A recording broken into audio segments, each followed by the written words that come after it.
Chapter 11. Food Escape.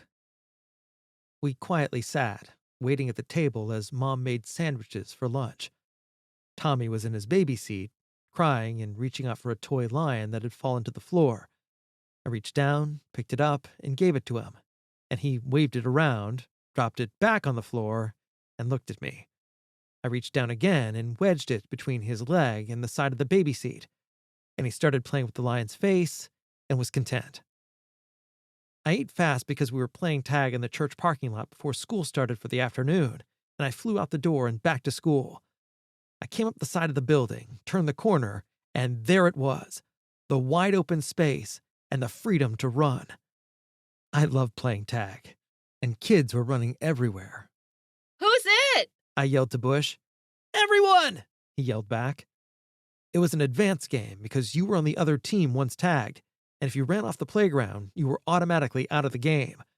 I slowed down and surveyed the playground because someone might be playing dead, and swung hard outside the lot and almost slipped on the gravel. I ran to the far end of the corner to see the whole game and yelled to Bush that little Frankie was waiting for him behind the school steps, and he got my signal, stopped short, and ran up beside me. "What are we going to do?" Bush asked. "We're going to make them come after us. Let's move to the middle of the lot so you can run one way and I'll run the other way. We will separate them." We jogged to the middle of the lot and took our places, and the other guys started to descend on us. "Make it a good run," Bush said. "See you at the field after school," I yelled and took off.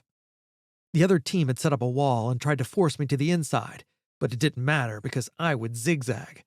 I cut to the interior and lost my footing on the loose gravel, and my ankle slid, then buckled, and I flopped hard on the pavement, feeling the stone digging into my hands. Looking at my palms, I saw they were scratched up, and then I bent over and grabbed my ankle in pain. I shook my head, "Screwed again," then slowly stood up and hobbled back to school and into Miss Hope's classroom. The afternoon dragged on with arithmetic, my least favorite subject. Directly in front of me, above the blackboard, the hands of the clock moved ever so slowly. I kept looking down at my throbbing ankle, carefully moving it sideways, and when the dismissal bell sounded, I stood up cautiously and put pressure on my foot. I could walk a little, so I shuffled home, passing all the guys throwing a softball around in the street. No games for me for a while.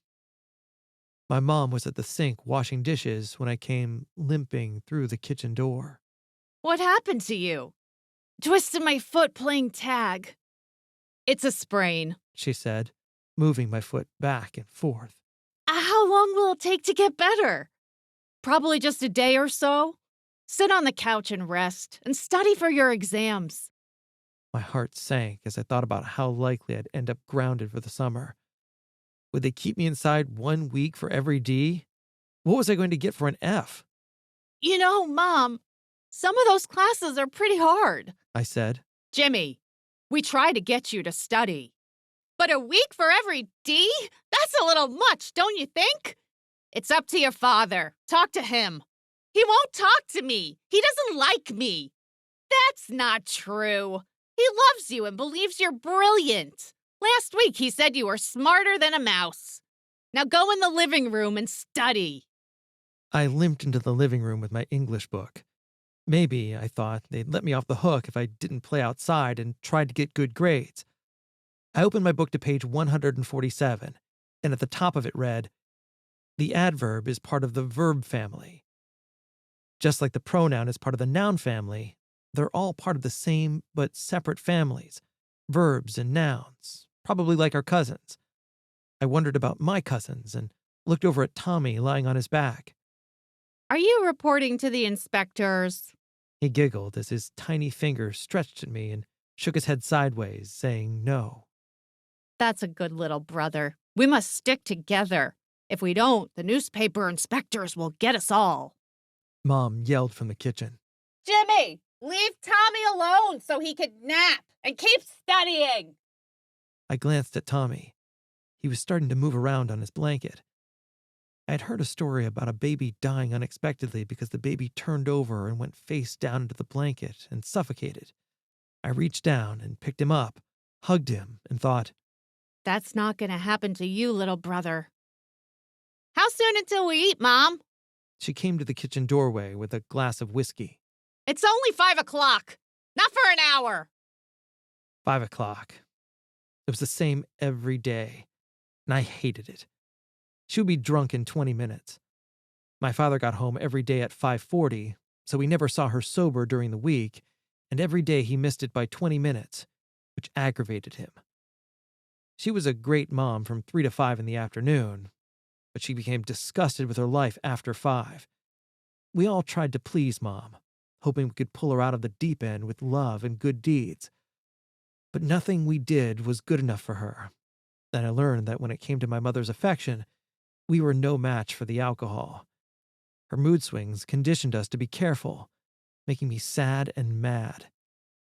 I hobbled out to the front porch holding Tommy and smelled the beginning of summer and the scent of the grass. I loved that smell. It meant baseball season. Let's play ball! I yelled to some guys on the corner. Jimmy! Keep studying! It's almost exam time! My mother yelled as she walked down the basement stairs. My heart sank as I thought about the weeks of grounding that were almost certainly in my future.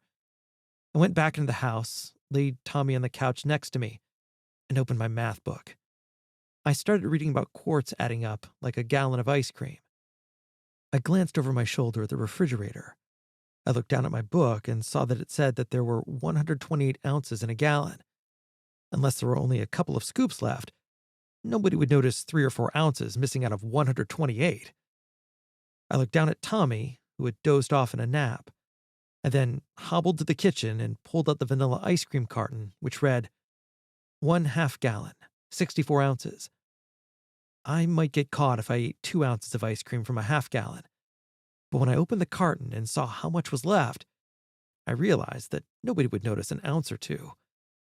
I reached in with my fingers, took a big swipe, put it in my mouth, and then decided that arithmetic homework wasn't dreadful.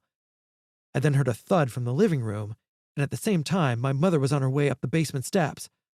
I put the ice cream back in the freezer and made a beeline into the living room, and Tommy had rolled off the couch and was face down on the carpet.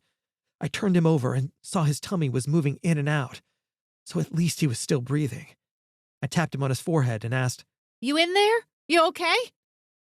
He opened his smiling eyes, and his little finger stretched out to touch my nose, and I felt relieved. That's a good brother. Don't die on me today.